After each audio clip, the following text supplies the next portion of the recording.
Hi guys and this is our video number 4 and topic हम लोग कर रहे थे दैट इज़ कोऑर्डिनेशन.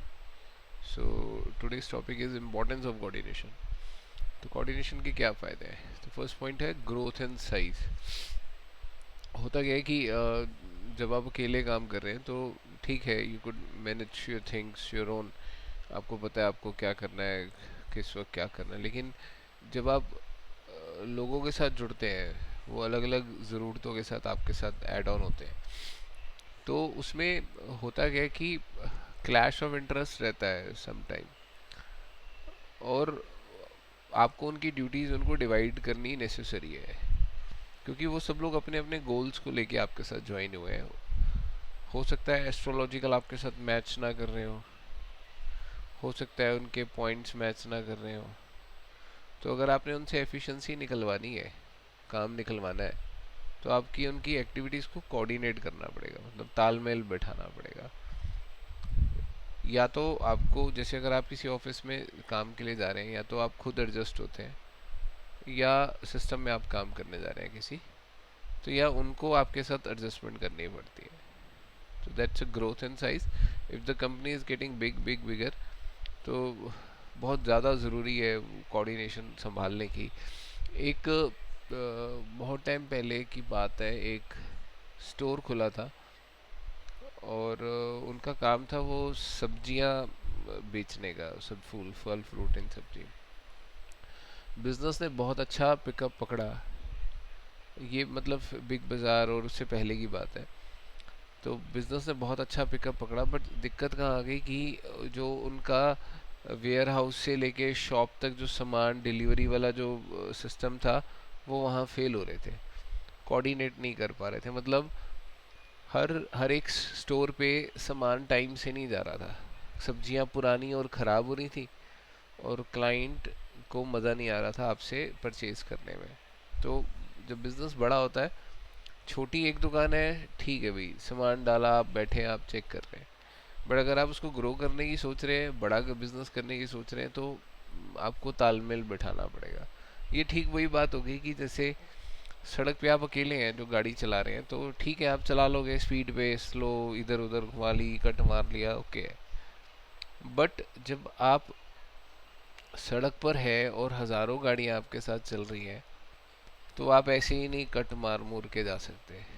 तो ये आपको उनके साथ भी तालमेल बैठाना पड़ेगा, कहीं आपकी गाड़ी ना हर्ट हो जाए, या आपकी वजह से किसी और को नुकसान ना हो जाए. तो कोऑर्डिनेशन की ज़रूरत है. Functional differentiation. एक्चुअली क्या है, सबके काम अलग है. एवरीवन कोई अब आपकी ट्यूशन में ही बात कर लेते हैं. कोई अकाउंट्स का ट्यूटर है, कोई इको का है, कोई बिजनेस स्टडी है, कोई इंग्लिश है, अलग अलग सब्जेक्ट के टीचर्स हैं. या हो सकता है एक ही टीचर अकाउंट से इको पढ़ा रहा हो या बिजनेस स्टडी पढ़ा रहा हो. तो लेकिन उसके फंक्शन अलग है. जब वो अकाउंट्स का टीचर है तो वो अकाउंट्स का है, जब वो बिजनेस स्टडी का है वो बिजनेस स्टडी का है. ठीक है ना. तो वो अपनी एक्टिविटी को कोऑर्डिनेट करेगा कि ये मेरा टाइम इसका है, ये मेरा टाइम इसका है. यानी आपके फंक्शंस अलग है, तो आपको कोऑर्डिनेट करनी पड़ेंगी चीज़ें, क्योंकि ये फंक्शन इस वक्त पे होगा और ये वाला फंक्शन इसके बाद होगा. कन्फ्लिक्ट ना एराइज हो, टीचर्स में ही आपस में ना कन्फ्लिक्ट हो जाए, क्योंकि एक से तार दूसरे के जुड़े हैं. यानी अकाउंट्स वाले का जो टाइम है वो फिर कनेक्टेड है मैथ्स वाले के साथ. इफ़ अकाउंट्स वाला टाइम चेंज करता है, तो हो सकता है वो मैथ्स वाले के टाइम के अंदर जा रहा हो, तो उससे कन्फ्लिक्ट हो सकता है. तो सबके फंक्शंस डिफरेंट है, तो इस वजह से they should have a separate area and they should have a separate timetable for their activities. तो ये तो जो मैनेजर है उसको डिसाइड करके आपको देना पड़ेगा. जैसे आप टीचर से काम करवा रहे हैं या टीचर आपके लिए काम कर रहे हैं, तो आपको अपनी चीज़ें खुद कोऑर्डिनेट करनी पड़ेंगी, क्योंकि रिजल्ट आपको अपने लिए निकलवाना है टीचर से काम करवा के या टीचर से हेल्प लेके. Specialisation.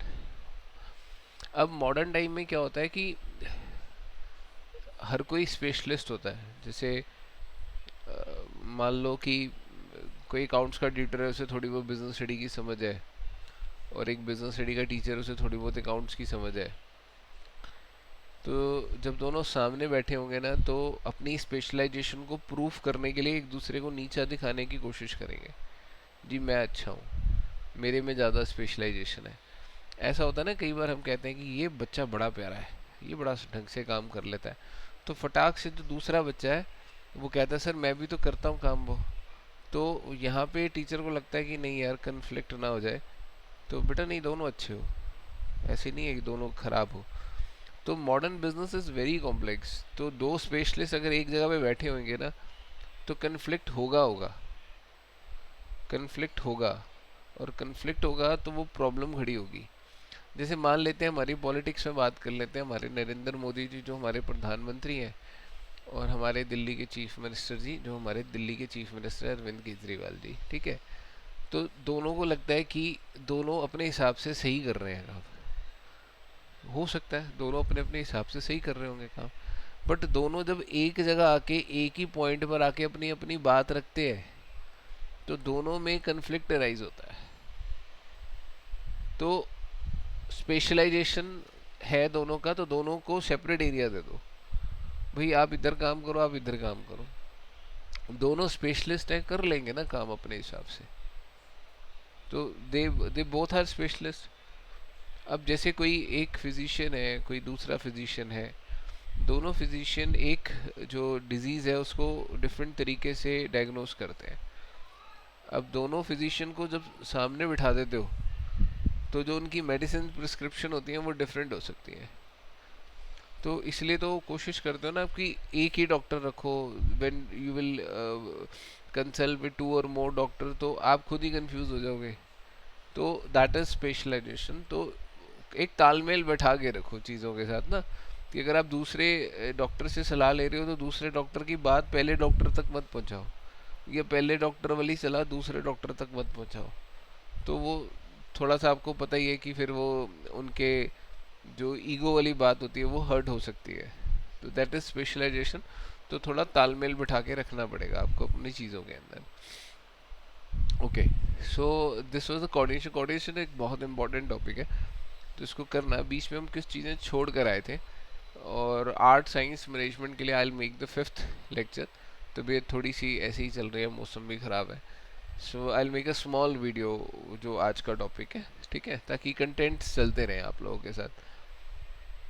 So we have 3 levels of management, ये सबको पता है, that's not a big issue कि इसको हम समझा पाए। तो we have top, middle and lower level.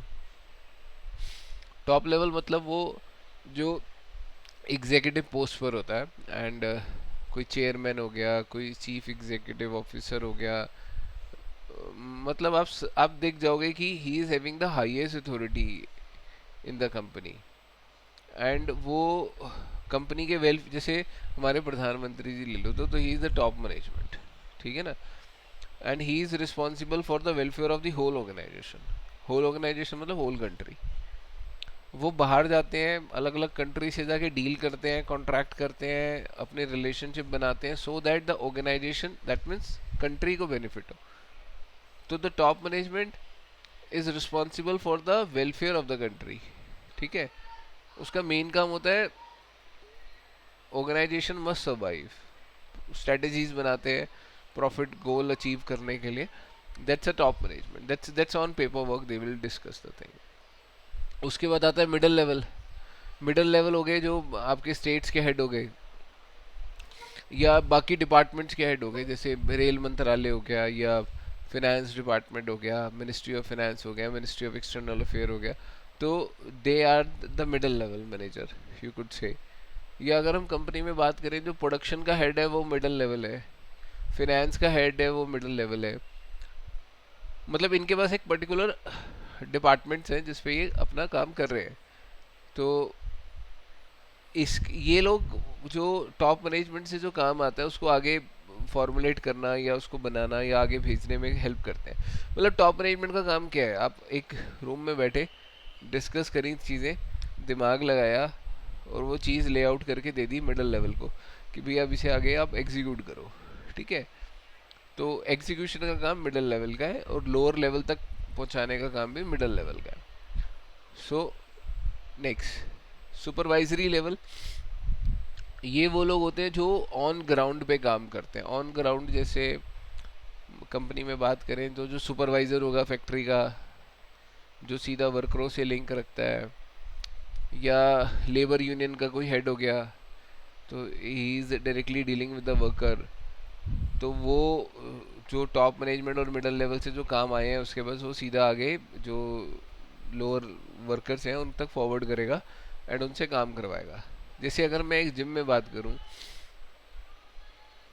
तो जिम में जो ओनर है या जिसने पैसे लगाए हैं या जो सारी पॉलिसी फॉर्मुलेशन कर रहा है, that is the top management, he is on the top. उसके बाद मिडल लेवल में क्या होगा कि अगर उसकी बहुत सारी ब्रांचेज हैं उस बंदे की, तो जो हर ब्रांच का हेड होगा वो मिडल लेवल हो गया। अब उसके बाद जो ट्रेनर्स हो गए वो लोअर लेवल हो गए। अब जो ट्रेनर का भी टीम लीडर भी हो सकता है वो सुपरवाइज़र हो गया। तो team leader is known as supervisor. अब मैं इसको लिख लेते हैं एक बार। तो जैसे अगर हम जिम के ऑनर की बात करते हैं तो he is on the top most executive, ठीक है। तो he is on the top list.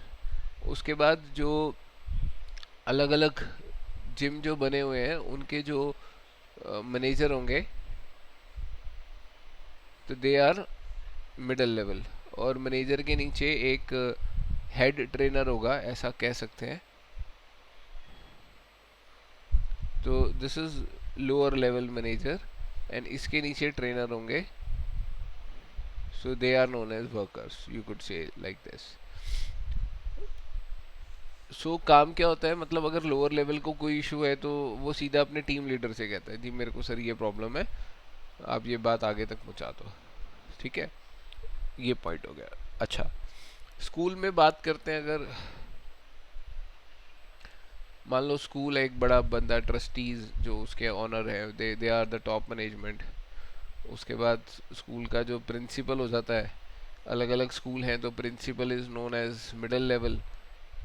मतलब अलग अलग ब्रांचेज हैं अगर आपकी, तो दे आर मिडल लेवल। सबसे एक सर्कुलर आएगा वो आपके स्कूल के प्रिंसिपल को भी आएगा, तो प्रिंसिपल आगे अपने टीचर्स को फॉरवर्ड करेगा। टीचरों से ऊपर होगा आपका, टीचरों का भी वो ग्रुप हेड होता है कि ये ग्रुप ऑफ टीचर्स इस टीचर्स के नीचे, इस टीचर के नीचे वर्क करेंगे। तो दे वो जो टीचर जो हेड है आपकी, they are known as lower level. उसके बाद जो टीचर्स होते हैं दे वो वर्कर्स के रूप में काउंट किए जाते हैं। सो अलग अलग कंपनी में अलग अलग स्ट्रक्चर्स हो सकते हैं, बट आपको ये समझना होगा who is top, middle and lower. तो टॉप मोस्ट जो होता है, he execute and he formulate the policies and plan, and जो मिडल लेवल होता है वो उसको एग्जीक्यूट करते हैं, और लोअर लेवल उस जो पॉलिसीज ऊपर से आई हैं उसको एक्चुअली में एक शेप देते हैं, उसको एक काम कराते हैं, that is the lower level. So guys what we had done today in coordination, उसके importance and top, middle and lower, I think that's not a big topic. तो इन द नेक्स्ट सेशन थोड़ी तबीयत ऑफ है, तो कल 15 अगस्त है, उसके बाद डेफिनेट कुछ ठीक हो सकते हैं हम लोग। तो कल पतंगे लूटने वाला दिन है हमारा, तो पतंगे लूटेंगे कल, पतंग उड़ाएंगे भी। और सबसे ज़्यादा मेरी पतंगे कट जाती हैं, मतलब मैं सद्दी लेके उड़ाता हूँ, बेटा छोटा है तो उसके हाथ में ना लग जाए। चल कोई नहीं, एंजॉय कर। So in the next session will do management art, science and profession. हो सकता है उसमें 2 क्लासेस लगें, बट विल फिनिश इट। ठीक है जी, बाय बच्चों। अगर अच्छी लगी वीडियोस प्लीज़ वो सब्सक्राइब कर देना, या लाइक भी कर दोगे तो भी चलेगा। Thank you, bye bye.